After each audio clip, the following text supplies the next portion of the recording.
aujourd'hui, on va continuer la suite du précédent tuto où on avait commencé à voir un peu comment enregistrer des presets dans une séquence. Et cette fois, on va rentrer un peu plus dans le détail, spécialement en tout ce qui concerne les temps. Donc on avait vu déjà comment entrer très simplement des valeurs ici dans cette grille de séquences, dans la colonne in-out. Mais maintenant on va voir plus de fonctions. Donc si par exemple on voulait ajuster le temps de la première mémoire, donc on va aller sur la première mémoire.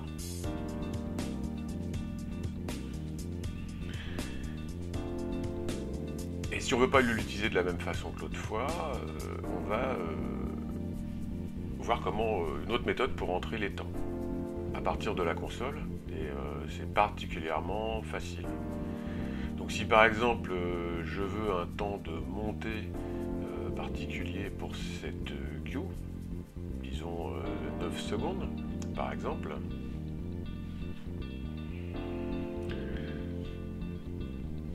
donc sur ma console je vais taper 9 et en même temps après je vais taper sur la touche time et B ou IN suivant la console sur laquelle vous êtes.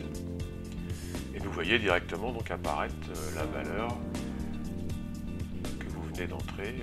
Donc c'est une autre méthode pour rentrer des temps, mais qui est très rapide, directement à partir de la console. Donc si maintenant on veut le faire pour le temps de descente, on tape le temps de descente, et ensuite cette fois on va faire en même temps time et A, ce qui va donc permettre d'assigner ce temps de descente à cette mémoire. Donc maintenant on va aller voir un peu pour ce qui concerne les temps particuliers, c'est-à-dire les channel time. On veut des temps particuliers par circuit. Là actuellement j'ai mis un temps pour chaque mémoire, enfin pour ma mémoire, donc tous mes circuits progressent à la même vitesse. Donc si je voulais par exemple qu'un circuit particulier, le circuit 7, ait une vitesse de progression différente, je vais devoir lui affecter un temps.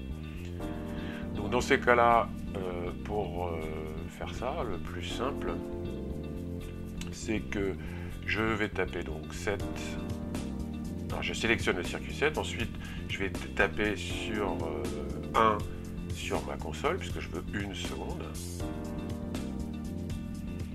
Et cette fois donc, au lieu de taper sur uniquement time, j'appuie en même temps sur time et channel. Et là maintenant vous voyez apparaître donc cette petite flèche devant qui indique qu'il y a un sous-élément dans ce pas. Donc j'ouvre cette ligne et vous voyez qu'il a automatiquement créé une part fade qui contient le circuit 7 avec un temps de 1 seconde. Donc on va tester maintenant. Alors on revient en début de séquence sur la mémoire 0 et quand je presse Go, vous voyez donc que mon circuit 7 progresse beaucoup plus vite que les autres. Donc ça c'est pour le channel time.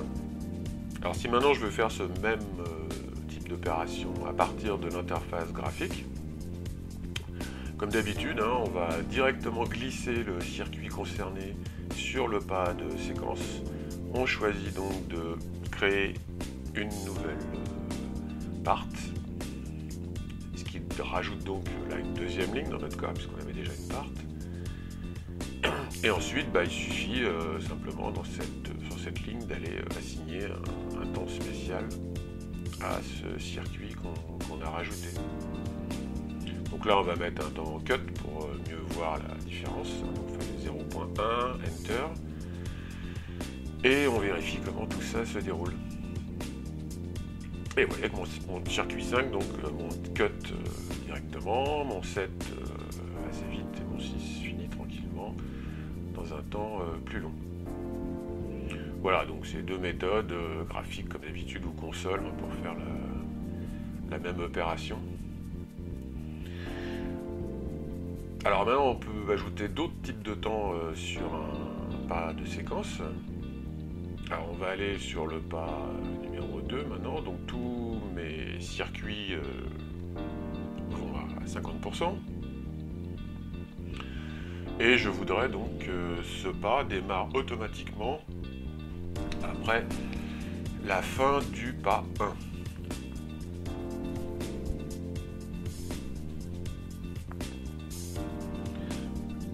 Donc ce pas 1 sera exécuté après un temps compté du départ de la mémoire précédente.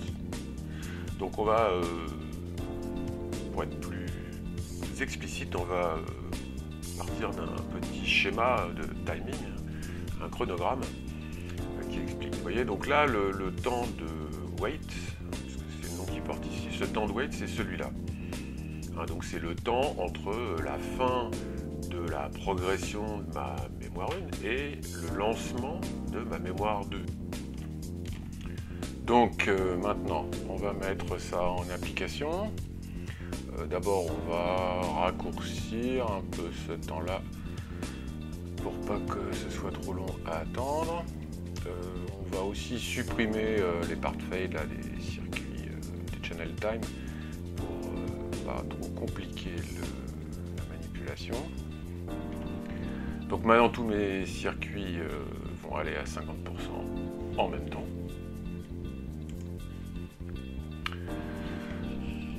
Et si donc je veux que ce circuit reste sur scène pendant 2 secondes, puis parte automatiquement vers le pas suivant.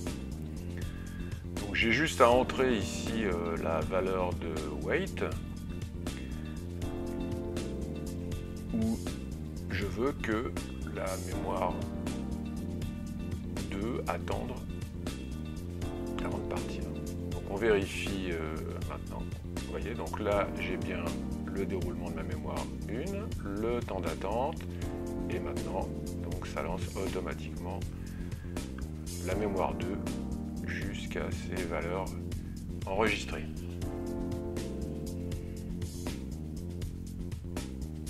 Alors, si vous voulez retirer le temps d'attente, le wait time, il suffit de taper 0. 0 n'est pas une valeur, mais 0 est une consigne pour le système de retirer le temps d'attente. Donc là, vous le supprimez complètement. Donc là, il n'y a plus de temps du tout. Donc maintenant, on va pouvoir aborder la question du temps de délai. Et ce temps de délai est le temps qu'il y a entre le go réel sur la console et le démarrage effectif du changement des niveaux. Donc si on regarde sur le diagramme, vous voyez que le délai à la montée, par exemple, c'est le temps qui va s'écouler du go jusqu'à la fin du délai, et ensuite les circuits montent. Idem pour le délai out, sauf que là ça s'adresse au temps de descente, donc là on a un temps plus court de délai. Donc on a ce temps à partir du go qui s'écoule, et ensuite le lancement donc de la progression de mes circuits tels qu'ils sont jusqu'au niveau suivant qu'ils doivent atteindre, qui peut être donc 0 dans notre cas. Donc vérifions comment ça fonctionne. Donc c'est très facile. C'est la même méthode qu'on a déjà vue pour les temps. Donc là par exemple on va on va taper 2 secondes sur la console, et ensuite j'appuie sur la touche de délai de ma console. Et si je veux un délai donc, particulier donc, pour la montée. Comme on a déjà dit, ça va être donc délai avec la touche B en même temps, excepté quand même toutefois qu'il faut aller vérifier dans les préférences que vous allez donc sur l'onglet Playback et bien vérifier sur quelle option est choisi le mode d'enregistrement des temps. Donc je vous conseille d'utiliser plutôt Active. Active vous laisse le choix à chaque instant de décider si c'est à A ou à B que vous appliquez un temps. Si vous choisissez les autres options A ou B, dans ce cas, ça sera fixe. Le délai ou le temps sera toujours assigné à A ou à B suivant ce que vous avez choisi dans le setup. Donc, Active, c'est un mode plus souple pour ces raisons-là. Vous pouvez toujours décider au dernier moment. Donc ici, puisqu'on est sur Active, donc on est bien sur la partie A de notre playback, donc c'est donc sur la partie en scène. On a donc, ici on avait dit qu'on mettait ce temps de 2 secondes, et on va mettre un temps de 4 secondes sur oui, sauf que on n'a pas de circuit qui descende dans ce pas, donc on ne va pas pouvoir le vérifier, donc on va retirer ce temps et on va le mettre plutôt sur la mémoire suivante, puisqu'on avait dit que dans cette mémoire on avait des circuits qui descendaient à 0, donc on va mettre 2 secondes par exemple. Ensuite, on va donc remonter et envoyer la première mémoire, puis la deuxième. Et donc on observe bien le délai à la montée, puis ensuite le délai à la descente. Donc vous voyez qu'ici, nos circuits ne commencent pas tout de suite à monter. Maintenant, ils sont partis avec un peu de retard sur les autres. Maintenant, je fais un go. Et là, cette fois, c'est mes circuits toujours 5 et 6 qui attendent le délai de 2 secondes pour commencer à descendre par rapport à tous les autres. Donc le délai, c'est une notion très simple, hein, c'est un retard que vous introduisez sur la montée ou sur la descente. Et comme on a dit, c'est bien le temps entre le go de la console et le démarrage effectif du changement des niveaux. On avait parlé du wait, mais si on retourne voir notre diagramme, donc on a vu que le wait, c'était le temps entre la fin de la progression de la mémoire 1 et le début de la mémoire 2.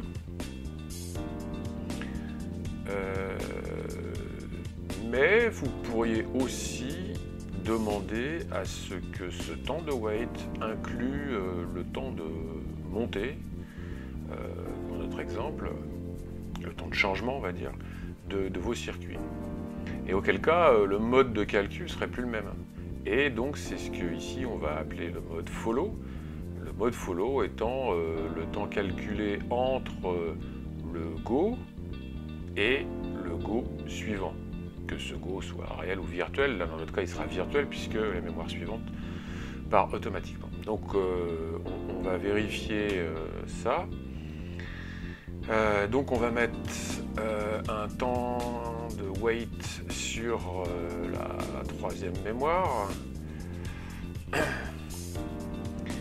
Donc, alors attention, puisque la mémoire précédente a déjà donc un temps de délai monté de 2 secondes plus les 4 secondes de montée.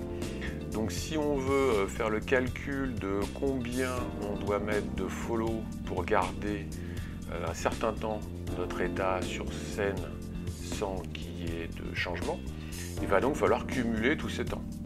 Puisque là, vous voyez, on a déjà un temps qu'il faut intégrer, plus le temps de maintien actuel, avant de lancer la suivante.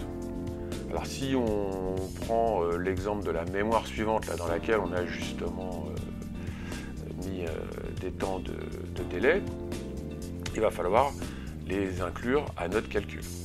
Donc là, par exemple, vous voyez, on a ce temps de délai de la montée de 0, enfin du go jusqu'à la montée réelle, plus le temps de montée des circuits, et auquel il va falloir rajouter le temps qu'on veut qui reste sur scène.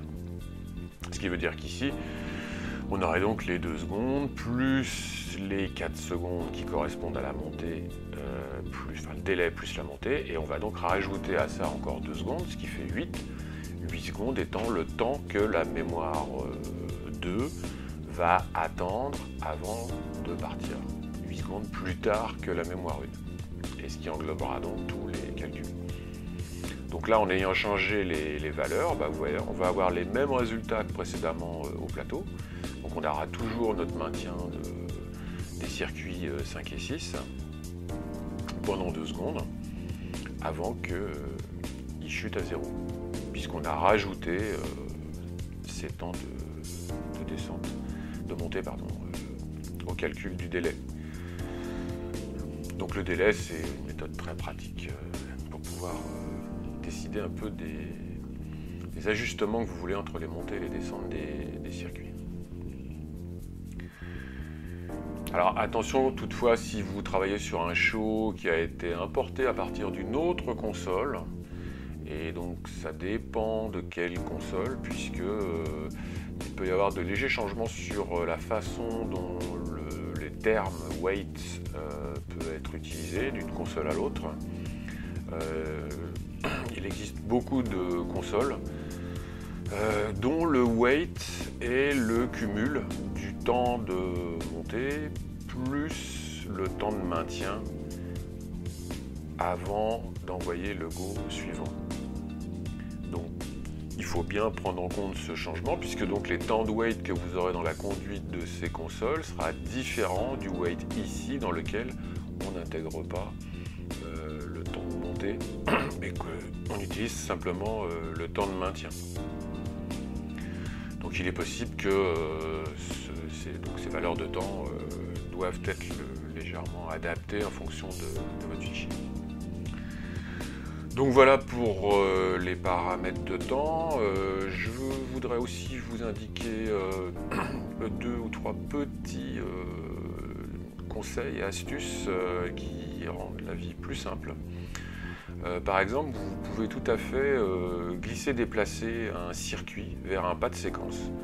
Et ensuite, grâce au menu contextuel qui apparaît, vous pouvez donc décider, par exemple, de remplacer ce que vous venez de glisser dans le preset en question, et auquel cas, là dans notre exemple, le circuit 25 remplacerait entièrement tout ce qui est actuellement dans le preset. Ou vous pouvez donc merger, donc mélanger ou fusionner, et dans ce cas-là, vous rajoutez ou vous modifiez le circuit 25 s'il est ou pas dans la mémoire. Et enfin, vous pouvez le supprimer de la mémoire par ce moyen-là. Donc là, par exemple, ici, on va choisir Merge pour ajouter ce circuit qui n'était pas dans ce pas. Et si maintenant on va dans Edit, si on va éditer ce pas pour voir le contenu, et ben vous voyez que maintenant notre circuit 25 a été rajouté à la valeur à laquelle il a été glissé, déplacé dans le pas de séquence. Autre chose, les pas qui peuvent être déplacés assez facilement dans la séquence, puisqu'il suffit de les sélectionner à la souris et de les déplacer en avant ou en arrière d'un emplacement à un autre. Et quand vous relâchez, vous avez la possibilité donc de choisir Move. Donc ça, on verra un peu plus tard cette notion d'historique et de Q-only qui concerne surtout la gestion des paramètres. Et vous voyez maintenant que ma troisième mémoire a été déplacée en première position. Et ça, c'est parce que j'avais choisi l'option Move. Mais si j'avais choisi l'autre option, donc on va le refaire, et cette fois je choisis donc Copy, et bien cette fois il va donc me rajouter une deuxième occurrence de ce preset à un autre emplacement de ma séquence, ce qui est très très pratique quand vous avez un certain nombre de fois utilisé le même effet dans votre séquence. Et enfin, le dernier conseil, c'est aussi une fonctionnalité qui est très pratique pour vérifier certaines valeurs qu'ont les circuits entre les différents états. Donc vous pouvez glisser un pas de séquence sur un autre et le preset sur un autre, et donc il va vous ouvrir une petite fenêtre, un petit tableau dans lequel il vous propose différents affichages et notamment de visualiser ce qui change entre les deux presets que vous avez sélectionnés. Donc A ici étant notre première mémoire et B notre deuxième mémoire. B est à 80 donc. Et donc on voit la différence qu'il y a entre 79 et 80.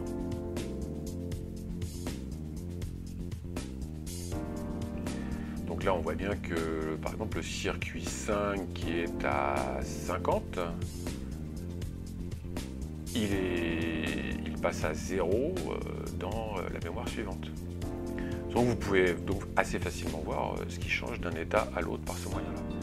Et d'ailleurs, vous pouvez aussi voir d'autres choses que ce qui change. Vous pouvez choisir dans cette liste, et si par exemple on choisit donc A égale B, alors dans ce cas-là, on va visualiser donc tout ce qui est commun, tout ce qui est donc dans le même état dans mes deux pas de séquence, les circuits pour lesquels il n'y a aucun changement. Et après, donc suivant que les autres choix que je vais faire, pouvoir A inférieur à B ou A supérieur à B, je vais pouvoir sélectionner l'affichage qui me dit de m'afficher les circuits qui montent d'un état vers l'autre ou qui descendent d'un état vers l'autre. Donc là, je vois que mon circuit, que le circuit 25, il va donc de 0 à 40 entre les deux états. Et enfin, je peux même non seulement consulter mais être actif, c'est-à-dire je peux demander donc d'appliquer, d'annuler en quelque sorte ces différences en disant je voudrais que l'état que j'ai dans la 79 devienne le même dans la 80. Donc dans ce cas-là, je vais pouvoir choisir entre copy A to B ou copy B to A pour savoir dans quel sens j'applique la modification de façon à ce que mes niveaux soient les mêmes dans les deux états. Donc là, comme la deuxième mémoire et la 80 sont la third queue, donc là, dans la 80 il est déjà à 40%, ce qui n'est pas actuellement le cas dans la 79. Donc je vais demander de copier donc B to A, et ce qui veut dire que dans ce cas-là, je vais donc lui appliquer ce changement pour que dans la mémoire précédente maintenant, il ait le même niveau que dans la mémoire suivante. Donc je peux le vérifier avec le edit preset comme d'habitude, et je vois maintenant donc mon circuit est à jour. Donc ça c'est vraiment une fonctionnalité très intéressante puisqu'on peut consulter rapidement. Ça peut être fait entre n'importe quel pas, pas seulement des pas consécutifs, mais n'importe quel pas de votre séquence. Il suffit de glisser le numéro du preset sur un autre numéro dans votre séquence pour voir immédiatement les infos sur ce qui est pareil ou pas. Donc voilà pour cette série. Et nous allons bientôt continuer sur d'autres fonctions avancées du preset. Au revoir.